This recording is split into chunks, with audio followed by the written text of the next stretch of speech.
Bonjour, je suis très heureuse d'être ici ce matin parmi vous. Merci pour l'invitation. Merci pour l'attention que vous prêtez chaque semaine. C'est vraiment une joie pour moi. Nous sommes dans Marc, chapitre 3, versets 7 à 35. Et pour réviser un peu ce que nous avons vu jusqu'à présent, nous avons vu que le but de l'évangile de Marc, c'est de nous révéler l'identité de Jésus. Mais pour quel but? Pour que nous l'adorions, pour que nous le suivions. Dans notre première étude, nous avons vu comment Jésus explose sur scène. Le début de l'évangile de Marc n'a pas de généalogie de Jésus, n'a pas de récit de sa naissance. Il explose sur scène avec les paroles « Voici l'évangile de Jésus-Christ, Fils de Dieu ». Donc, c'est merveilleux comment Marc se lance tout de suite dans cette histoire merveilleuse, ce récit merveilleux de l'Évangile. Et c'est ça l'identité de Jésus. Premièrement, le Fils de Dieu, comme dit Marc 1, verset 1. Ensuite, nous voyons dans notre deuxième étude que Marc nous révèle que Jésus est bien plus qu'un super-héros. Jésus guérit le paralytique qui vient devant lui. Donc, il lit les pensées des scribes pharisiens qui disent pourquoi il dit de pardonner les péchés. Et puis, il guérit et surtout, il pardonne les péchés et on le critique en disant « mais c'est seulement Dieu qui pardonne les péchés ». Et c'est bien vrai. Jésus est aussi Dieu. Voici l'identité de Jésus. Et par la suite, dans les récits que nous n'avons pas étudiés, parce que nous n'allons pas pouvoir nous arrêter dans chaque récit, nous voyons que Jésus, par la suite, invite Lévi à le suivre. Puis il dîne avec lui et ses amis, et les pharisiens, encore une fois, le critiquent parce qu'ils disent « il dîne avec des gens de mauvaise vie », quelque chose qui n'était pas permis pour eux, selon eux. Ensuite, Jésus et ses disciples et les disciples de Jean et les pharisiens ont un entretien et discutent par rapport au jeûne et la signification du jeûne. Après, Jésus parle avec les scribes et les pharisiens par rapport au sabbat. Et il se déclare le maître du sabbat. Le Fils de l'homme est maître du sabbat. Et pour le démontrer, Jésus part à la synagogue et il guérit un homme à la main sèche le jour du sabbat. Et cela vexe les pharisiens. Et verset 6, le verset qui précède notre passage dit « Les pharisiens sortirent et aussitôt se consultèrent avec les Hérodiens sur le moyen de le faire périr. » Donc aujourd'hui, dans notre passage, nous allons plonger le regard sur notre récit pour découvrir davantage sur l'identité de Jésus. Nous voyons 4 scènes dans notre récit qui forment une seule unité littéraire. 4 scènes qui peut-être peuvent sembler séparées, mais Marc les met ensemble pour un seul but.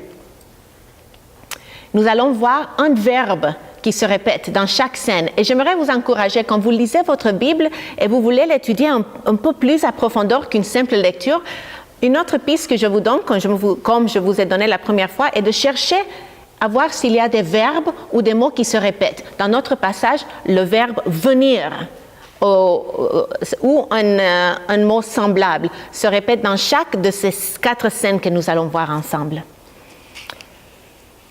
Et j'aimerais que vous vous mettiez à la place de chaque groupe de personnes qui viennent à Jésus et essayez de vous imaginer qu'est-ce que vous feriez à leur place. La question pour vous aujourd'hui est pourquoi est-ce que vous venez à Jésus? La réponse révélera la motivation de nos cœurs et ce dont nous avons plus besoin. On y va? Donc, est-ce que vous avez jamais rencontré quelqu'un de célèbre? Quand j'étais à l'université de Los Angeles, j'habitais tout près de Hollywood et souvent, on avait l'occasion de voir des gens célèbres. À une occasion de loin d'ici, peut-être à la porte là-bas, j'ai vu Tom Cruise et sa femme à l'époque, Nicole Kidman.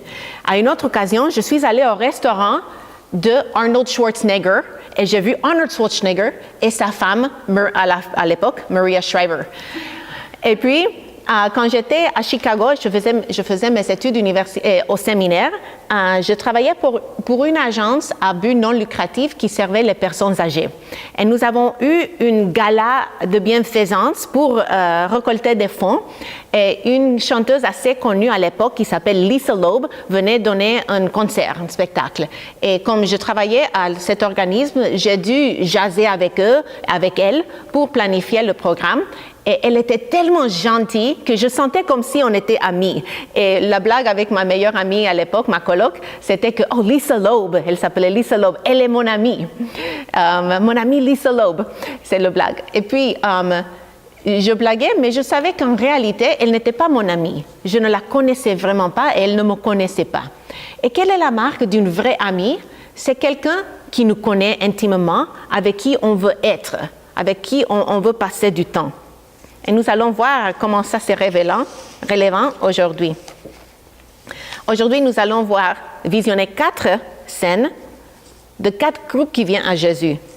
Mais c'est seulement un groupe qui vient pour être avec lui, pour avoir une relation intime avec lui. Lequel seras-tu? Dans lequel te trouveras-tu? L'invitation de ce matin de Marc dans ce passage est simple. Viens à Jésus pour faire sa volonté et il sera toujours avec toi. Viens à Jésus pour faire sa volonté et il sera toujours avec toi. Regardons ensemble les versets 7 à 12. Jésus se retira vers la mer avec ses disciples. Une grande multitude le suivit de la Galilée et de la Judée et de Jérusalem et de l'Idumée et au-delà du Jourdain et des environs de Tyr et de Sidon. Une grande multitude, apprenant tout ce qu'il faisait, vint à lui. Il chargea ses disciples de tenir toujours à sa disposition une petite barque afin de ne pas être pressés par la foule.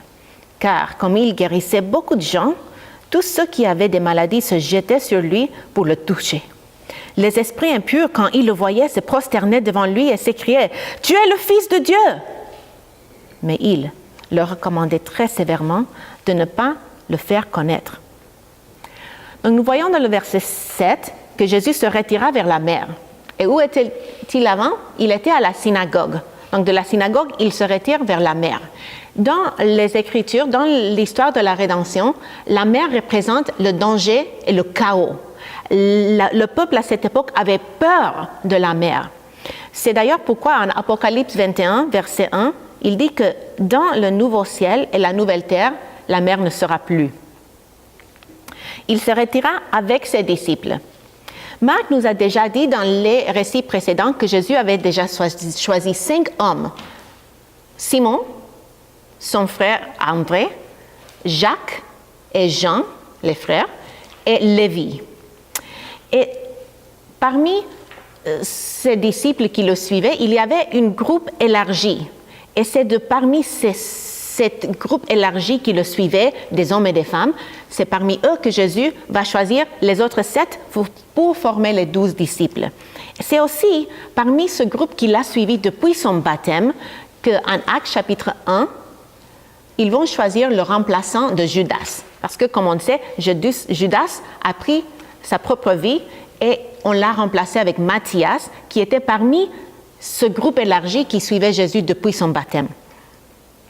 Versets 7 et 8 disent « Une grande multitude le suivit de la Galilée et de la Judée et de Jérusalem et de l'Idumée et d'au-delà du Jourdain et des environs de Tyr et de Sidon. » On peut rapidement lire ces endroits sans se rendre compte que les gens sont venus de partout.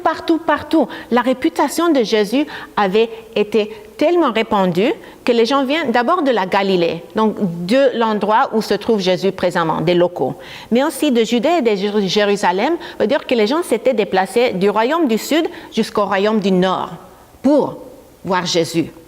Ensuite, Idumée, c'était la région au sud de Judée, donc encore plus au sud, qui était peuplée par des Édomites. Les Édomites sont les descendants d'Ésaü, le frère de Jacob. Donc, ce n'étaient pas des Juifs, mais ils étaient considérés comme moitié Juifs parce qu'ils avaient une parenté avec Israël à travers Ésaü, le frère de Jacob.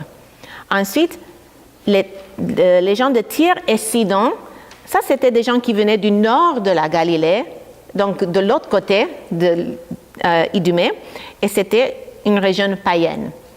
Et puis, de l'au-delà du Jourdain, c'était à l'est d'Israël et c'était aussi des païens.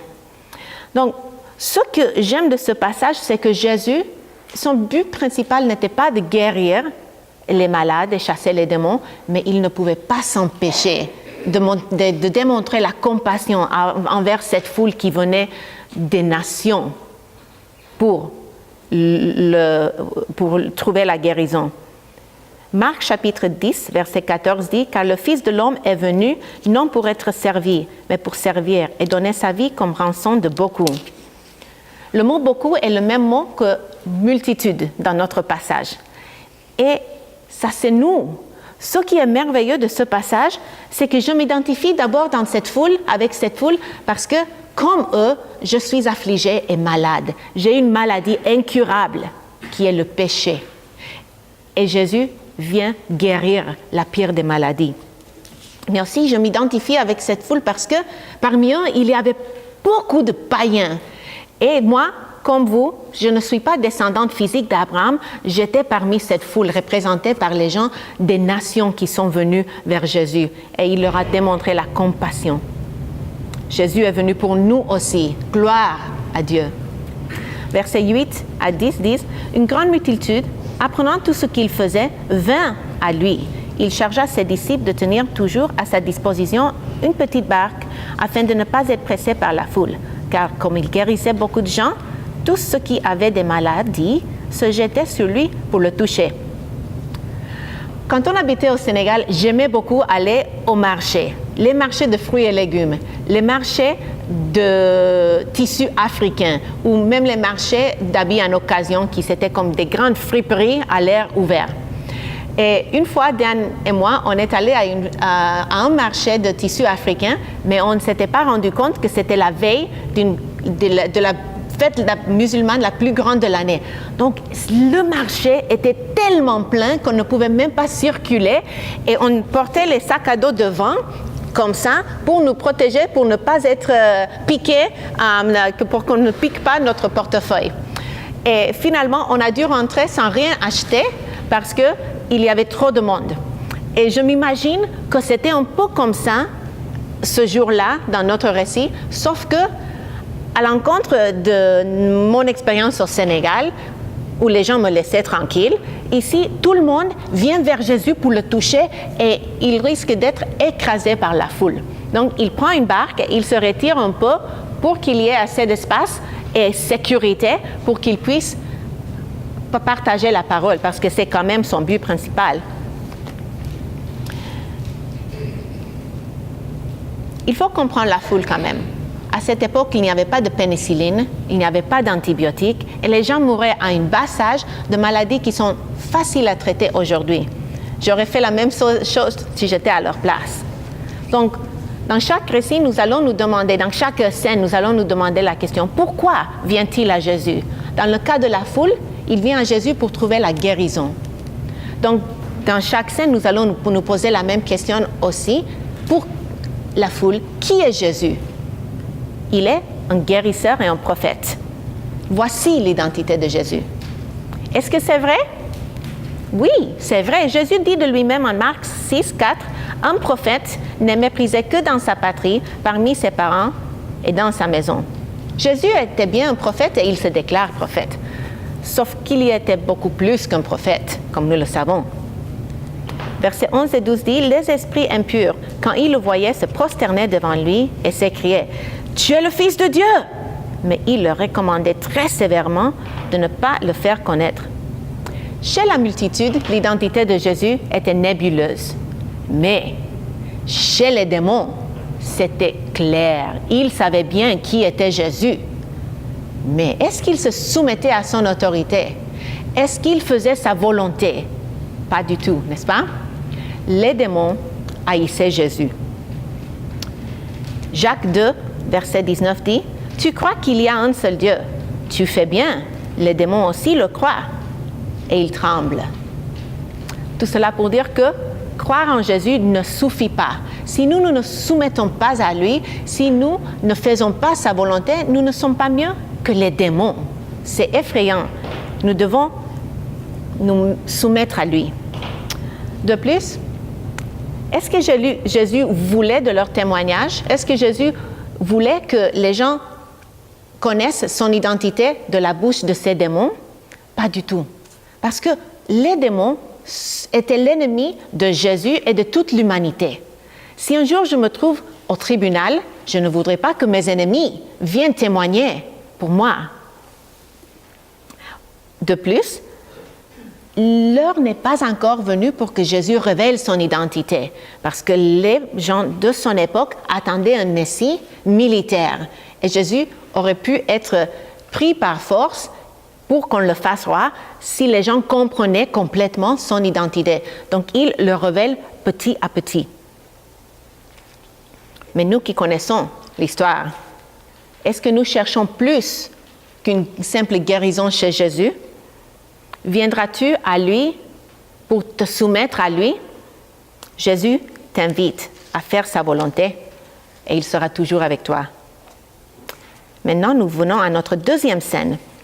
Il monta ensuite sur la montagne, verset 13. Il appela ceux qu'il voulut et ils vinrent auprès de lui. Il en établit 12 pour les avoir avec lui et pour les envoyer prêcher avec le pouvoir de chasser les démons. Voici les 12 qu'il établit. Simon, qu'il nomma Pierre, Jacques, fils de Zébédée, et Jean, frère de Jacques, auquel il donna le nom de Boanerges, qui signifie fils du tonnerre. André, Philippe, Barthélemy, Matthieu, Thomas, Jacques, fils d'Alphée, Thaddée, Simon le Cananite et Judas Iscariote, celui qui livra Jésus.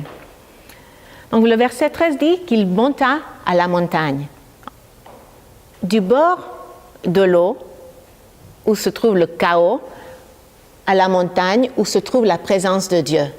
Du bord de l'eau où se trouve la foule, la multitude qui ne croit pas en lui, à la montagne où il cherche la volonté de Dieu par rapport à ceux qui seront avec lui. Ce contraste est assez clair. Et verset 13 dit, il appelle ce qu'il voulut. Le choix appartient au roi. Dans son royaume qu'il vient inaugurer, Jésus choisit 12 hommes pour être ses compagnons les plus proches pendant les prochains 3 ans de ministère. Ces 12 hommes, comme les 12 tribus d'Israël, sont la sémence de ce que Jésus va inaugurer, et c'est l'Église. C'est merveilleux que Dieu choisit des gens ordinaires afin d'accomplir des choses extraordinaires. Et c'est heureusement comme ça, parce que si il avait choisi les plus sages, les plus intelligents, les plus puissants, je n'aurais pas été sur sa liste. Le verset 14 continue, il en établit 12 pour les avoir avec lui. Ce que je trouve précieux dans ce passage, dans ce verset, c'est que oui, le ministère, le travail, l'évangélisation est important, mais le premier but de Jésus, c'est de les avoir avec lui, en intimité avec lui. Psaume 73, verset 18 dit « Pour moi, m'approcher de Dieu, c'est mon bien. » Et dans l'hébreu, cette expression veut dire être en proche intimité ou amitié avec quelqu'un. C'est l'expression parfaite pour décrire la relation de Jésus avec les 12 dans ce verset. Et c'est aussi l'expression parfaite pour décrire la relation que nous pouvons avoir avec Jésus, que tu peux avoir avec Jésus, que je peux avoir avec Jésus. Et pour les avoir avec lui aussi porte l'idée de les former, de les apprendre à marcher dans sa volonté. Ils vont passer 3 ans avec Jésus à manger avec lui, à dormir avec lui, à marcher avec lui, à enseigner ce qu'il leur apprend à enseigner, à marcher dans ses traces. C'est merveilleux. Et ce qui est merveilleux, c'est que ça, c'est la vie chrétienne pour nous aussi. Et 1 Corinthiens 10, 31 dit, « Soit donc que vous mangiez, soit que vous bouviez, soit que vous fassiez quelque autre chose, faites tout pour la gloire de Dieu. » Verset 15 continue, « Et pour les envoyer prêcher avec le pouvoir de chasser les démons. » Le but principal des 12 était de proclamer l'Évangile. Et le fait de chasser les démons était une façon de démontrer l'autorité que Jésus leur avait donnée autant que ses disciples. Et de la même façon que dès le début de son ministère, Jésus confronte les puissances des ténèbres, ses disciples feront pareil. Et nous aussi ferons pareil. Versets 16 à 19 dit, « Voici les 12 qu'il établit, selon Simon, qu'il nomma Pierre, Jacques, fils de Zébédée, et Jean, frère de Jacques, auquel il donna le nom de Boanerges, qui signifie fils de tonnerre, André, Philippe, Barthélemy, Matthieu, Thomas, Jacques, fils d'Alphée, Thaddée, Simon le Cananite et Judas Iscariote, celui qui livra de Jésus. » Dans les évangiles synoptiques, c'est-à-dire Matthieu, Marc et Luc, la liste des apôtres est toujours à peu près la même. Pierre est toujours en premier, comme le leader des apôtres. Ensuite, c'est toujours Jacques et Jean et André, les 4 plus proches à Jésus, surtout Jacques, Jean et Pierre. Mais André est toujours parmi les premiers 4. Et le dernier est toujours Judas, et il fait toujours référence dans chaque évangile synoptique à son acte traître. Et cela démontre que les évangiles ne nous cachent pas les détails désagréables. Ils n'essayent pas de balayer à côté qu'un de leurs héros, entre guillemets, un de leurs personnages principaux s'est tourné contre le maître. Cela témoigne de la fiabilité des Écritures, parce que dans les contes de fées, on ne donne pas toutes les faiblesses des acteurs héroïques, mais dans l'Évangile, on ne nous cache pas ces détails. De plus, cela démontre la grâce de Dieu, parce que Jésus s'en sert des gens ordinaires pour accomplir des choses extraordinaires. Gloire à Dieu. Donc, dans notre deuxième scène, nous voyons les disciples qui viennent à Jésus. Et pourquoi viennent-ils à Jésus? Parce que Jésus veut qu'ils soient avec lui. Et bien évidemment, ils veulent être avec lui. Et pour lui, pour eux, c'est-à-dire pour les disciples, qui est Jésus? Pour le moment, ils ne connaissent pas tous son identité, mais ils savent qu'il est un rabbi et le maître.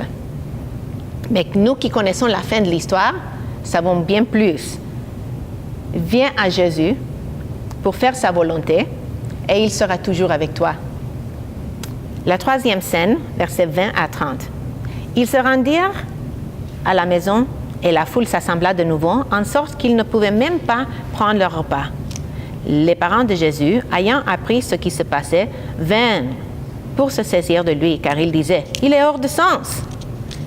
Et les scribes qui étaient descendus de Jérusalem dirent, « Il est possédé de Belzébul. C'est par le prince des démons qu'il chasse les démons. » Jésus les appela et leur dit, sous forme de parabole, « Comment Satan peut-il chasser Satan? Si un royaume est divisé contre lui-même, ce royaume ne peut subsister. Et si une maison est divisée contre elle-même, cette maison ne peut subsister. Si donc Satan se révolte contre lui-même, il est divisé, et il ne peut subsister. Mais si on fait de lui, personne ne peut entrer dans la maison d'un homme fort et piler ses biens sans avoir auparavant lié cet homme fort. Alors il pilera sa maison. Je vous le dis en vérité, tous les péchés seront pardonnés aux fils des hommes, et les blasphèmes qu'ils auront proférés. Mais quiconque blasphémera contre le Saint-Esprit n'obtiendra jamais de pardon. Il est coupable d'un péché éternel. Jésus parla ainsi parce qu'il disait, il est possédé d'un esprit impur. Donc dans le verset 20, ça dit, ils se rendirent à la maison et la foule s'assembla de nouveau en sorte qu'ils ne pouvaient même pas prendre le repas. Encore une fois, nous voyons qu'ils sont à la maison. Et quand l'évangile de Marc parle de la maison, c'est toujours la maison de Pierre, leur base d'opération. Puis, la foule est encore nombreuse. C'est comme le récit précédent dans lequel le paralytique est descendu par le toit, sauf que cette fois, le problème est plus simple. Ils ne peuvent même pas manger à cause de la foule qui les presse. Les parents de Jésus, ayant appris ce qui se passait, vinrent pour se saisir de lui, car ils disaient, il est hors de sens. La mère, les frères et les sœurs de Jésus n'avaient pas encore compris l'identité et la mission de Jésus. Ils voient qu'il est entouré par une foule qui le presse et risque de l'écraser. Ils voient qu'il ne peut pas manger, mais ils voient avec les yeux de la chair. Ils pensent peut-être, il est fou, il est hors de sens. Peut-être il se disait, il est fanatique, il exagère. C'est quoi toutes ces histoires-là? Peut-être ils pensaient à la réputation de la famille et ils avaient honte de ce prophète qui avait déjà fait beaucoup d'ennemis. Donc, ils viennent le saisir. Littéralement, l'arrêter, le prendre par force. Je trouve que c'est ça ce qui est fou. Essayer d'arrêter Jésus, essayer et accuser Jésus lui-même d'être fou. Eux, ils pensent que Jésus est fou. Moi, je pense que c'est eux les fous d'oser, d'accuser et juger Jésus comme ça. Donc, pourquoi est-ce que les parents de Jésus viennent vers lui? Pour le saisir, parce qu'ils pensent qu'il est hors de sens. Et qui est Jésus pour sa famille? Un simple fou, un homme hors de sens, un fanatique peut-être, une honte pour la famille. Verset 22a continue. Et les scribes qui étaient descendus de Jérusalem dirent. Les scribes viennent à Jésus. Le mot n'est pas vient dans ce récit parce que Jérusalem se trouvait sur une montagne, la ville sur une montagne. Donc, les gens devaient descendre pour arriver en Galilée pour voir Jésus. Mais l'idée est la même qu'il vient à Jésus. Il est possédé de Belzébul. C'est par le prince des démons qu'il chasse les démons, il disait. Les scribes n'en peuvent plus avec Jésus. Ils ne peuvent pas nier les guérisons et les miracles qu'il fait, et ils ne peuvent pas les reproduire non plus. Leur seule alternative, c'est de l'accuser, de le faire par le prince des démons. Ils savent que Jésus fait quelque chose de surnaturel, mais comme ils refusent de croire qu'il le fait par la main de Dieu, ils l'accusent de faire par la main de Satan. Jésus les appela et il leur dit, sous forme de parabole, « Comment Satan peut-il chasser Satan? Si un royaume est divisé contre lui-même, ce royaume ne peut subsister. Et si une maison est divisée contre elle-même, cette maison ne peut subsister. Si donc Satan se révolte contre lui-même, il est divisé et il ne peut subsister. Mais ce n'est fait de lui. » La logique de Jésus est très simple. Satan ne peut pas se battre contre lui-même. C'est comme une nation qui, souvent dans l'histoire de l'humanité, les nations se sont divisées et se sont battues contre elles-mêmes et souvent ça a amené la destruction d'une nation. Et autant qu'Américaine, je pense à l'histoire de la guerre civile qui a failli détruire la nation. Et Jésus emploie cette logique très simple pour démontrer que le royaume de Satan ne pourrait pas subsister s'il se divisait comme ça. Il emploie ensuite une autre illustration, verset 27. « Personne ne peut entrer dans la maison d'un homme fort et piler ses biens sans avoir auparavant lié cet homme fort. Alors, il pilera sa maison. » L'homme fort est Satan. La maison, c'est le monde déchu. Les biens que l'homme fort bien pilé, c'est les âmes des hommes possédés par le diable. Et celui qui entre dans la maison fort, c'est Jésus. Et ce qui est merveilleux, c'est que nous voyons ici aussi l'identité de Jésus. Jésus est bien plus fort que l'homme fort. Il est celui qui porte secours. Il est celui qui vient nous sauver de l'homme fort. Il vient ne pas pour opérer les œuvres du diable, mais pour les écraser, pour les détruire. Il vient pour opérer, pour libérer ceux qui souffrent sous l'oppression du diable. Satan est fort, c'est bien vrai. Jésus le déclare dans ce passage, mais Jésus est plus fort. Satan est puissant, mais Jésus est tout puissant. Gloire à Dieu. Versets 28 et 30, ça dit encore, je vous le dis en vérité. Ces mots, littéralement, c'est Amen, je vous le dis. Quand Jésus dit ceci, il parle avec l'autorité divine. Il est le seul qui parle ainsi dans le Nouveau Testament. Tous les péchés seront pardonnés au Fils de l'homme et les blasphèmes qu'ils auront proférés. Mais quiconque blasphémera contre le Saint-Esprit n'obtiendra jamais de pardon. Il est coupable d'un péché éternel. Jésus parla ainsi parce qu'il disait, il est possédé d'un esprit impur. Des siècles. C'est quoi le blasphème contre le Saint-Esprit? Les commentateurs donnent au moins deux alternatives. Le premier, c'est que le blasphème du Saint-Esprit, c'est attribuer les œuvres de Jésus à Satan. Et cela fait du sens dans ce passage, car c'est ce que les gens étaient à point de faire en insinuant que Jésus faisait des miracles par la main de Satan. Et si ça, c'est la définition, c'est impossible de commettre ce péché aujourd'hui parce que nous ne sommes pas les témoins oculaires du ministère et de la vie de Jésus. La deuxième alternative, c'est que cela parle d'endurcir ton cœur jusqu'à rejeter l'identité de Jésus et son œuvre rédemptrice. Et ça, c'est le péché qui commet tout être humain qui rejette l'Évangile, qui refuse de se soumettre à l'autorité de Jésus et qui se condamne lui-même à une souffrance éternelle, loin du Seigneur. Quand j'étais jeune, je me suis convertie quand j'étais à l'école secondaire, et le pasteur de jeunes nous a raconté qu'une fois, quand il était à l'université, sa fiancée l'a laissé pour son meilleur ami.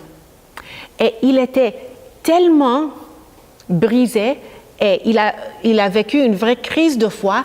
Et à un moment donné, il était tellement fâché contre le Seigneur qu'il a dit « Dégage, je ne te veux plus dans ma vie. C'est toi qui m'as fait cela. » Et il était fâché contre le Seigneur. Mais après que la crise s'est passée, il s'est repenti. Il a voulu continuer à servir le Seigneur et se former pour servir dans le ministère. Mais il craignait qu'il avait commis le péché contre le Saint-Esprit. Il se disait « Est-ce que j'ai même le droit de me dire chrétien et de le servir si j'ai commis ce péché tellement grave? » Mais maintenant que nous avons compris un peu plus ce qui est le péché contre le Saint-Esprit, est-ce que vous croyez que ce jeune homme à l'époque a commis le péché contre le Saint-Esprit? Je ne crois surtout pas. Le chrétien qui craigne avoir commis ce péché est le moins probable de l'avoir commis.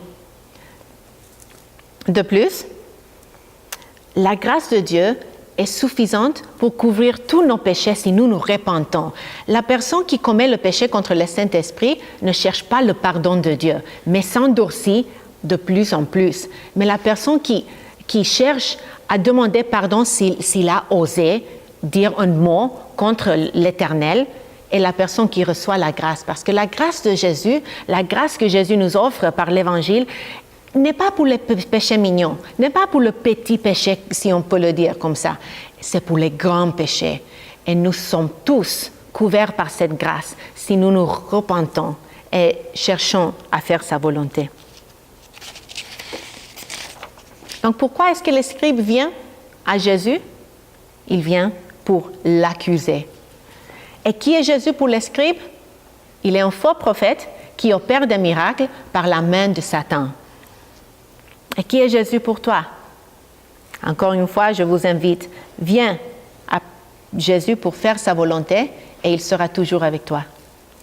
Nous venons maintenant à la dernière scène de notre étude, versets 31 à 35. Survinrent sa mère et ses frères qui, se tenant dehors, l'envoyèrent appeler. La foule était assise autour de lui et on lui dit, « Voici ta mère et tes frères sont dehors et te demandent. » Et il répondit, « Qui est ma mère et qui sont mes frères ?» Puis jetant les regards sur ceux qui étaient assis tout autour de lui, « Voici, dit-il, ma mère et mes frères, car quiconque fait la volonté de Dieu, celui-là est mon frère, ma sœur et ma mère. »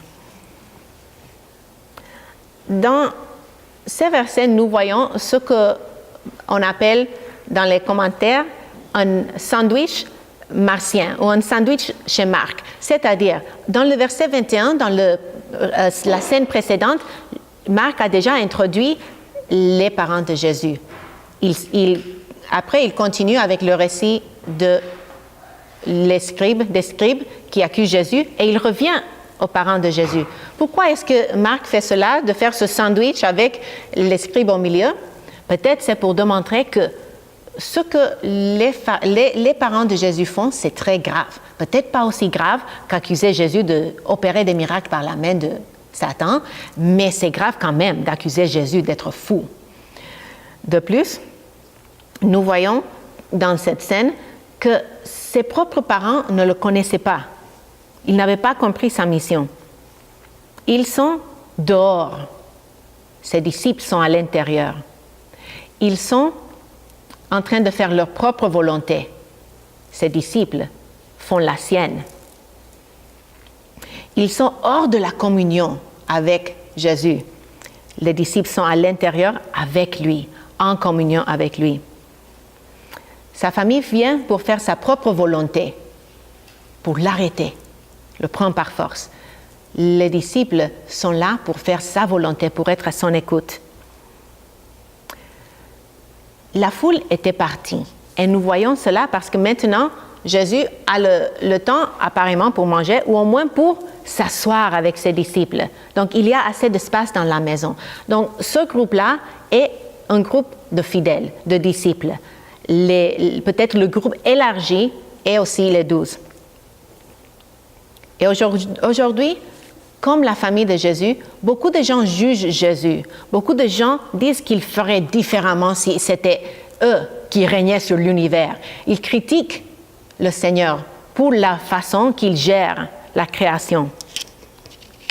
Peut-être ils pensent qu'il est fou. Est-ce que nous, dans nos cœurs, des fois, quand nous faisons face aux épreuves, est-ce que nous jugeons Jésus? Est-ce que nous disons que nous ferions les choses différemment? Venons à Jésus. Venons-nous à Jésus pour lui dire comment gérer l'univers, pour faire notre volonté. Si nous plaçons notre confiance en Jésus, venons plutôt pour faire sa volonté. Voici l'identité de Jésus pour ceux qui font sa volonté. Il est notre frère, comme il dit dans ce passage. Ces 4 scènes forment une unité qui, ensemble, ont un seul message. Ils nous interpellent à prendre position. Viendrons-nous à Jésus comme la foule pour trouver la guérison? Viendrons-nous à Jésus comme les scribes pour l'accuser? Viendrons-nous comme ses parents pour le juger? Ou viendrons-nous comme ses disciples pour faire sa volonté? Ou de le voir d'une autre manière. Quant à son identité, est-ce que pour nous, il est un simple guérisseur? Est-ce que pour nous, il est un faux prophète? Est-ce que pour nous, il est un fou?